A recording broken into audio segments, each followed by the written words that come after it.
মহান রব্বুল আলামিন কখনো কাউকে নিরাশ করেন না। আমাদের আল্লাহ কখনো কাউকে নিরাশ করেন না।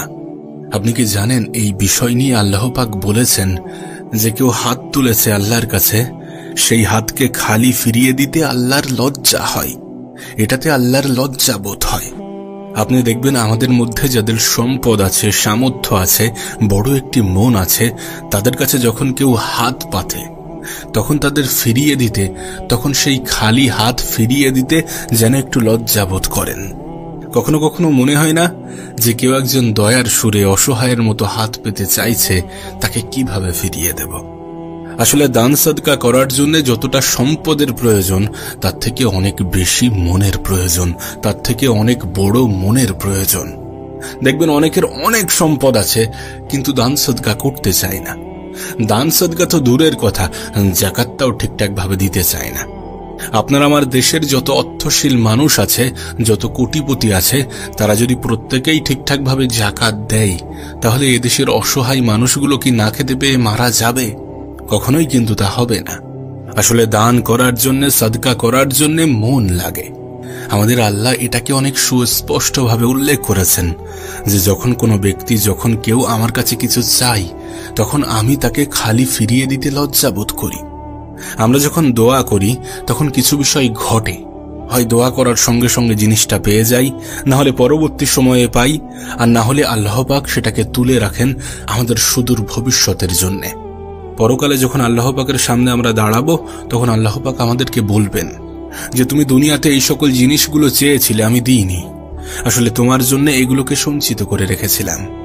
আর আমরা হয়তোবা এখন ভাবছি যে পরকালে কেন, আমাকে এখন দেন। কিন্তু সেই সময় গিয়ে আপনি প্রকৃত অনুভব করবেন এবং আপনি আল্লাহকে বলবেন যে আল্লাহ, পৃথিবীতে দেওয়ার কি দরকার ছিল, আপনি আমাকে এই সময় দেন। আমাদের বেশি বেশি দোয়া করতে হবে, আমাদের বেশি বেশি দোয়া করতে হবে এবং রবের শুকরিয়া জানাতে হবে, তানাকে ধন্যবাদ জানাতে হবে, তানার শুকরিয়া জানাতে হবে। তিনি আমাদেরকে ফিরিয়ে দিতে জানেন না, তিনি আমাদেরকে ফিরিয়ে দিতে চান না। আমরা কেন চাইব না? আপনার মনের সমস্ত ইচ্ছা, আকাঙ্ক্ষা, সমস্ত কিছু আপনার রবের সাথে শেয়ার করুন, আপনার আল্লাহর সাথে বলুন। যখন আপনি বেশি বেশি দোয়া করতে থাকবেন, তখন আল্লাহর সাথে আপনার একটি গভীর সম্পর্ক তৈরি হবে, একটি গভীর কথোপকথনের মাধ্যম তৈরি হবে। যখন মহান রব্বুল আলামিনের সাথে আমরা আমাদের গভীর সম্পর্ক তৈরি করব, যখন আমরা তানার সাথে কথা বলবো, তখন আমরা নিজেদেরকে অনেক হালকা অনুভব করব। এই দুনিয়াবি দুশ্চিন্তাগুলো দূর হয়ে যাবে, দুনিয়াবি টেনশনগুলো দূর হয়ে যাবে, দুনিয়াবি মন খারাপগুলো দূর হয়ে যাবে, জীবন নিয়ে অভিযোগগুলো দূর হয়ে যাবে। আপনার কাছে অনুরোধ করব নিজেকে আল্লাহ পাকের ইবাদতের অংশ বানানোর চেষ্টা করুন। আল্লাহ পাকের ইবাদত করতে হবে। তিনি আমাদেরকে পাঠিয়েছেন তানার ইবাদত করার জন্যে। আমরা দুনিয়াতে এসেছি, আমাদের উদ্দেশ্যই হচ্ছে আল্লাহ পাকের ইবাদত করা। নামাজি হয়ে যাওয়ার চেষ্টা করুন, আল্লাহ পাকের সাথে একটি গভীর সম্পর্ক তৈরি করার চেষ্টা করুন। আপনার জীবনের সমস্ত কন্ট্রোল কিন্তু তানার হাতে, আপনার জীবনের সবকিছুই কিন্তু তানার হাতে। একবার ভেবে দেখুন, যদি আপনার সাথে আল্লাহ পাকের একটি গভীর সম্পর্ক তৈরি হয়ে যায়, তাহলে তিনি আপনাকে কতটা ভালো রাখার দায়িত্ব নেবেন। এই জন্য আমাদেরকে নামাজি হতে হবে। আল্লাহ পাকের সাথে গভীর সম্পর্ক তৈরি করতে গেলে আমাদেরকে নামাজি হতে হবে, কারণ আল্লাহ পাক যে আপনার সামনে উপস্থিত আছেন, এটা অনেক সহজে অনুভব করা যায় নামাজের সময়ে। বিশ্বাস করেন, আল্লাহ পাক আমাদের বাহ্যিক অবস্থান দেখেন না, তিনি আমাদের অন্তরটাকেই গুরুত্ব দেন। তিনি আমাদের অন্তরটাই দেখেন, তিনি আমাদের ভিতরটাই দেখেন, তিনি আমাদের অনুভূতিটাই দেখেন। আমরা কি অনুভব করছি, কেমন ভাবে অনুভব করছি। আমরা হয়তোবা ওই হাত বাঁধা নিয়েই এখনো ঝামেলায় লিপ্ত আছি, যে উপরে হাত বাঁধবো নাকি নিচে। কিন্তু এটা অতটা গুরুত্বপূর্ণ নয়। গুরুত্বপূর্ণ এটা যে যখন আপনি আল্লাহ পাকের সামনে উপস্থিত হচ্ছেন, যখন আপনি আল্লাহর সামনে উপস্থিত হচ্ছেন, তখন আপনি কেমন অনুভব করছেন, আপনার মন থেকে, আপনার অন্তর থেকে, আপনার ভিতর থেকে। নামাজ পড়ে এটা ফিল হওয়াটা প্রয়োজন, এটা অনুভব হওয়াটা প্রয়োজন যে আমি আল্লাহর সাথে কথা বলছি। কিন্তু আজ দৃশ্যটা একটু ভিন্ন মনে হয় না? এই যান্ত্রিক দুনিয়ায় আমরা যেন সব যান্ত্রিক হয়ে উঠেছি। আমাদের আচরণটাও যেন ওই যন্ত্রের মতো হয়ে গিয়েছে, যেন ভিতর থেকে আমরা কিছু অনুভবই করছি না, অনুভবই করি না। এত তাড়াহুড়া কিসের? এত তাড়াহুড়া কেন করব, যখন আল্লাহ পাক আমাদেরকে ইবাদত করার জন্যই সৃষ্টি করেছেন? আপনি যখন নামাজ পড়বেন, আপনি যখন নামাজ পড়ে আল্লাহ পাকের কাছে দোয়া করবেন, তখন সেই দোয়া কবুল হবে। দোয়া যে কবুল হয় এটা আপনি নিজেই অনুভব করবেন, এটা আপনি নিজেই বুঝতে পারবেন। জীবনে যখনই কোনো সমস্যায় পড়ছেন আল্লাহ পাকের কাছে সাহায্য চান, যখনই কোনো বিপদে পড়ছেন আল্লাহ পাকের কাছে সাহায্য চান, যখনই খারাপ সময়ের মধ্য দিয়ে নিজের জীবন অতিবাহিত করছেন আল্লাহকে বলেন যে আপনি কতটা সমস্যার মধ্যে আছেন। হ্যাঁ, এটা ঠিক যে তিনি জানেন, তারপরেও আপনি আপনার মনের অনুভূতিটা আল্লাহ পাকের কাছে শেয়ার করেন। আপনি কোন পরিস্থিতি, কোন সিচুয়েশনের মধ্য দিয়ে আপনার জীবন অতিবাহিত করছেন সেটা আল্লাহ পাককে জানান।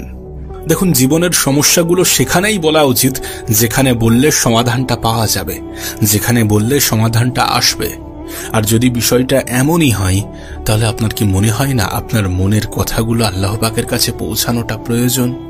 আপনার অন্তরের বার্তাগুলো, আপনার জীবনের সমস্যাগুলো, আপনার জীবনের সমস্যার কাহিনীগুলো, আপনার কি মনে হয় না এগুলো আল্লাহর কাছে পৌঁছানোটা অনেক প্রয়োজন? তিনি জানেন সমস্ত কিছু, অবশ্যই তিনি জানেন, কিন্তু তিনি এটাও দেখেন যে আপনি তাঁকে স্মরণ করছেন কিনা, আপনি তাঁর কাছে আপনার মনের অনুভূতিগুলোকে কেমন ভাবে ব্যক্ত করছেন। আপনি কি অভিযোগ করছেন নাকি সাহায্য চাইছেন? আপনি কি শুকরিয়া আদায় করছেন নাকি শুধুমাত্র অভিযোগই করে যাচ্ছেন?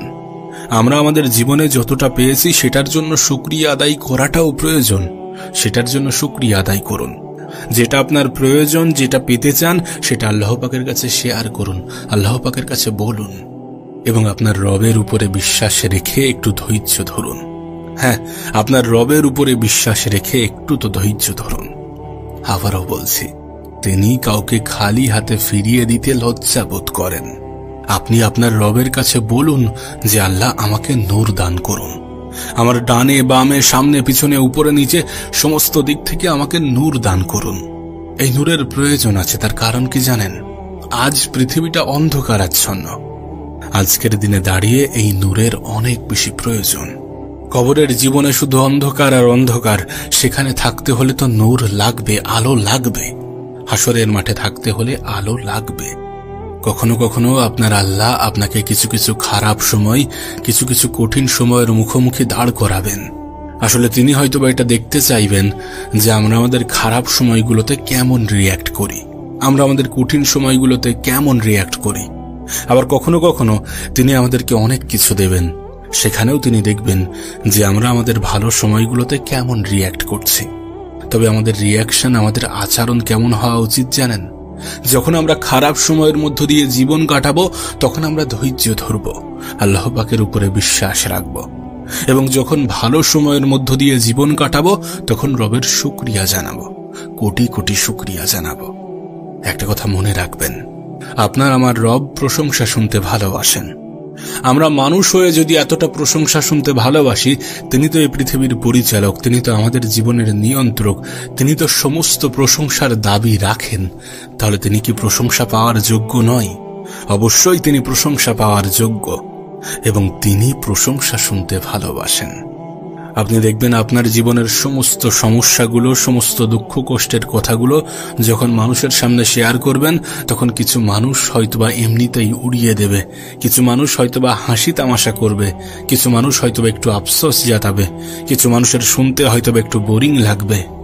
কিন্তু আমাদের রব, আমাদের আল্লাহ, তিনি আমাদের সমস্ত ইচ্ছা আকুতিগুলো শুনবেন, এবং তিনি এই ইচ্ছা আকুতিগুলো পূরণ করার ক্ষমতা রাখেন। তাই নিজের সমস্ত মনের কথাগুলো আপনি আপনার রবের সাথে শেয়ার করুন। মহান রব্বুল আলামিন কখনো কাউকে নিরাশ করেন না, কখনো কাউকে হতাশ করেন না। মনে রাখবেন, তিনি আমাদেরকে খালি হাতে ফিরিয়ে দিতে লজ্জা বোধ করেন।